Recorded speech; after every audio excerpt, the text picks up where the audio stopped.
केमती अच्छे रे बढ़िया अच्छा ना अच्छा अच्छा पिला माने कौन करथिला तम माने अच्छा अच्छा एबे तमर प्रथम पीरियड टी हमर कौन अछि रे साहित्य अछि ना हां अच्छा तो मु आज तुम पई मो साहित्य पर गोटे बढ़िया कविता टे नै के आछि से कविता टी तुम मान को सुनेइबी और तुम्हें माने से कविता को मो सहित भी गाइबो आ ता ऊपर आमे किछि आलोचना करिबा ठीक अछि तेबे चलो आमे कविता को आरंभ करिबा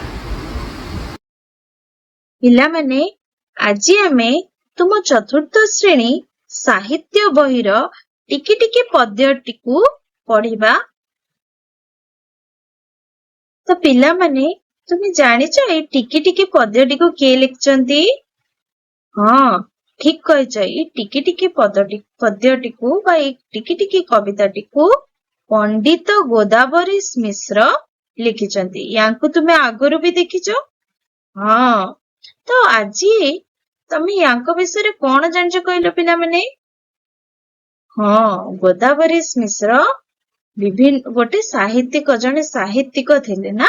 अच्छा तो पिला माने ये टिकी टिकी पद्यर बा टिकी टिकी कवितार आमे दी पद पूर्व समय रे पढ़ी सारिचे।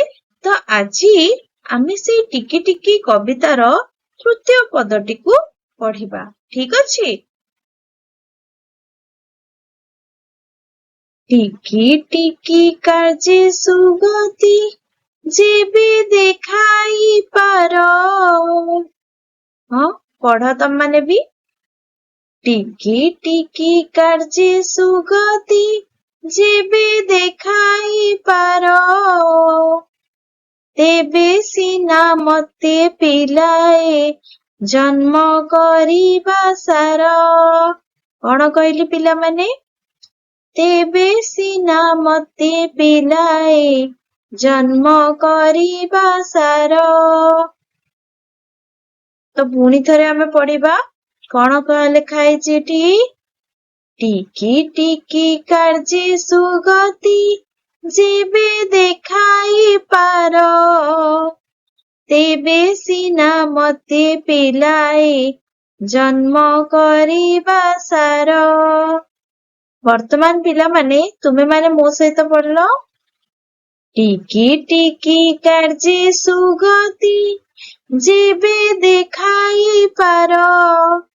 या माने कौन पिला माने टिकी टिकी कार्जे सुगति जेबे देखाई पारो माने छोट छोट काम रे जते बेले आमे सुगति बा भलो गति देखै परिबा तेबे सिना मते पिलाए जन्म करिबा सार। तेबे मत्य मंडल रे बा पृथ्वी पृष्ठ रे आमर जन्म होबा सार्थक होबो। तो देखो बटला माने इटी तम आगे दीटा चित्र अछि कौन देखुचे प्रथम चित्र रे कहलो कौन देखुचे एथिरे? हाँ लोकटी कौन करुची इटा साहाज्य रे कांथटी जोड़िबा को चेष्टा करुची नुआ। हाँ भेरी अच्छा इठी तमे कौन देखुचो गोटे सुंदर कोठा देखि पारुचो नुआ। तो एथरु तमे कौन जानुचो पिला माने ए जो छोट खंडे खंडे इटा ए लोकटी गढ़ुची बा जोड़ी जोची सेथिरु हमर ए सुंदर घरटी सृष्टि होची हाँ ना नहीं वेरी गुड। अच्छा वर्तमान देखिलो ए चित्र रे कौन देखुचो ये कौन याकू देखिचो तम माने? हाँ ये गोटे कौन गोटे क्षुद्र पोक बा जहा को आमे कुर्मी बोली कहूचे हाँ ना नहीं। जे कृमि रो कौन हुए कहलो एडी कौन देखचो ए सेकंड द्वितीय चित्र रे कौन देखचो गोटे सुंदर बगीचा देखुचो नुआ। अच्छा अच्छा वर्तमान मते कहिला पिला माने ए कृमि साहाय्य रे कौन करा जाए? ଏ କୃମି କ୍ଷେତରେ ରହେ ନା ନାଇଁ? ରହେ ତ, ମାଟିରେ ରହେ। ଆଚ୍ଛା, ସେ ମାଟିରେ ସେ ରହିବା ଦ୍ୱାରା ସେ ମାଟିକୁ କଣ କରିଥାଏ ପିଲାମାନେ? ମାଟିକୁ ଆହୁରି ଉର୍ବର କରିବାକୁ ସାହାଯ୍ୟ କରିଥାଏ। ତ ଏଇଥିରୁ ଆମେ କଣ ଜାଣୁଛେ? କୃମି ଗୋଟେ ଛୋଟ ଜୀବ ହେଲେ ମଧ୍ୟ ସିଏ ଗୋଟେ କ୍ଷେତକୁ ଉର୍ବର କରିକି ତାକୁ ଶସ୍ୟ ଶ୍ୟାମଳ କରିବା ନିମନ୍ତେ ସାହାଯ୍ୟ କରୁଛି। ଠିକ ସେମିତି ବର୍ତ୍ତମାନ ଦେଖିଲ ପିଲାମାନେ, ଏଇଥିରେ ତୁମେ କଣ ଦେଖୁଛ? କଣ ଦେଖୁଛ ପ୍ରଥମ ଚିତ୍ରରେ? ସୁନ୍ଦର ମୋତି ଅଛି ନା? ଆଚ୍ଛା, ଏ ମୋତି ଗୁଡିକ ଦେଖ। ଆଉ ଦ୍ୱିତୀୟ ଚିତ୍ରରେ କଣ ଦେଖୁଛ? ସୁନ୍ଦର ମାଳି ସବୁ ଲଗା ହେଇଛି, ନୁହଁ? ତ ଏଇ ସୁନ୍ଦର ସୁନ୍ଦର ମୋତିକୁ ନେଇକି, ଛୋଟ ଛୋଟ ମୋତିକୁ ନେଇକି ଏ ସୁନ୍ଦର ମାଳି ଗୁଡିକ ଗଠନ କରାଯାଏ, ବା ଏଇ ସୁନ୍ଦର ମାଳି ଗୁଡିକ ଗଠିତ ହୋଇଥାଏ। ତ ଏଥିରୁ ଆମେ କଣ ଜାଣୁଛେ ପିଲାମାନେ? ଛୋଟ ଛୋଟ ଜିନିଷକୁ ନେଇକି ଆମର ବଡ ଜିନିଷ କରାଯାଇ ପାରେ, ବା ବଡ ଜିନିଷର ସୃଷ୍ଟି ହୁଏ। ତେଣୁ ଆମେ କେବେ ମଧ୍ୟ କାହାକୁ ହେୟ ବୋଲି ମାନିବା ନାହିଁ, ବା କୌଣସି ଜିନିଷକୁ ଆମେ ଛୋଟ ବୋଲି ମନେ କରିବା ନାହିଁ। ତେଣୁ କବି ଏଠାରେ କହିଛନ୍ତି, ଟିକି ଟିକି କାର୍ଯ୍ୟ କରିବା ଦ୍ୱାରା ମଧ୍ୟ ବହୁତ ଭଲ ଜିନିଷ ଆମେ କରିପାରିବା। ତମେ ଏଠି ଦେଖିପାରୁଥିବ ଗୋଟେ ଛୋଟ ସୂତାର ଧାଗା। ଛୋଟ ସୂତାର ଧାଗା ଗୁଡିକ ମିଶିକିନା, ବା ଛୋଟ ସୂତାର ଯେତେବେଳେ ଆମେ କହିବା ଗୋଟେ କପଡା ଦେଖିବା, ସେଇ କପଡା ଭିତରେ ସୂତା ସବୁର ଛୋଟ ଛୋଟ ଖଣ୍ଡ ସବୁ ରହିଥାଏ। ଆଉ ତା ଦ୍ୱାରା ଆମର ଏଇ ସୁନ୍ଦର ଗୋଟେ ପୋଷାକ ସୃଷ୍ଟି କରାଯାଇପାରେ। ତେଣୁ ପ୍ରତ୍ୟେକ ଛୋଟ ବସ୍ତୁ ବଡ ଜିନିଷ କରିବା ନିମନ୍ତେ ନିତାନ୍ତ ଆବଶ୍ୟକ ହୋଇଥାଏ। ଏଣୁକରି କବି ଏଠାରେ କହିଛନ୍ତି, ଟିକି ଟିକି କାର୍ଯ୍ୟେ ସୁଗତି ଯେବେ ଦେଖାଇ ପାର।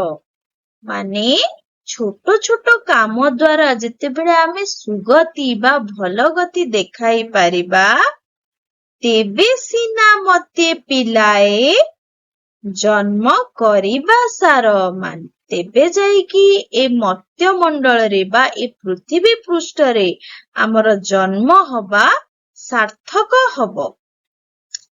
ତ ପିଲାମାନେ ବୁଝିପାରିଲ? ତ ଆଉ ଥରେ ଆମେ କବିତାଟିକୁ ଆବୃତ୍ତି କରିବା। ତୁମେମାନେ ବର୍ତ୍ତମାନ ହାତ ରଖି ରଖି କବିତାଟିକୁ ଆବୃତ୍ତି କର। ଠିକ ଅଛି? କଣ? ଟିକି ଟିକି କାର୍ଯ୍ୟେ ସୁଗତି ଯେବେ ଦେଖାଇ ପାର, ତେବେ ସିନା ମତେ ପିଲାଏ ଜନ୍ମ କରିବା ସାର। ବୁଝିପାରିଲ? ତାହେଲେ ପଦ୍ୟଟି ତୁମେ ବୁଝିପାରିଛ। ଆସ ଆମେ ଆଉ କିଛି ପ୍ରଶ୍ନ ଉତ୍ତର ବର୍ତ୍ତମାନ କରିବା। ପ୍ରଥମ ପ୍ରଶ୍ନ, ଟିକି ଟିକି କବିତାର କବି କିଏ କିରେ? ହଁ, ଠିକ କହିଛ, ପଣ୍ଡିତ ଗୋଦାବରୀଶ ମିଶ୍ର। ବର୍ତ୍ତମାନ ଦ୍ୱିତୀୟ ପ୍ରଶ୍ନ, ଏହି ପଦ୍ୟରେ ମଣିଷର କେଉଁ ଭଲ ଗୁଣ କଥା କୁହାଯାଇଛି? ହଁ, ଠିକ କହିଛ, ଭଲ କାମ କରିବା କଥା ଏଠାରେ କୁହାଯାଇଛି।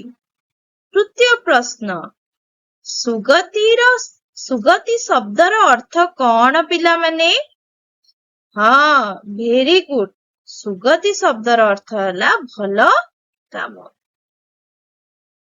ଚତୁର୍ଥ ପ୍ରଶ୍ନ, ଏହି ପଦ୍ୟରେ ସାର କହିଲେ କଣ ବୁଝୁଛ? Very good. ସାର କହିବାର ଅର୍ଥ ହେଲା ସାର୍ଥକ। ତ ପିଲା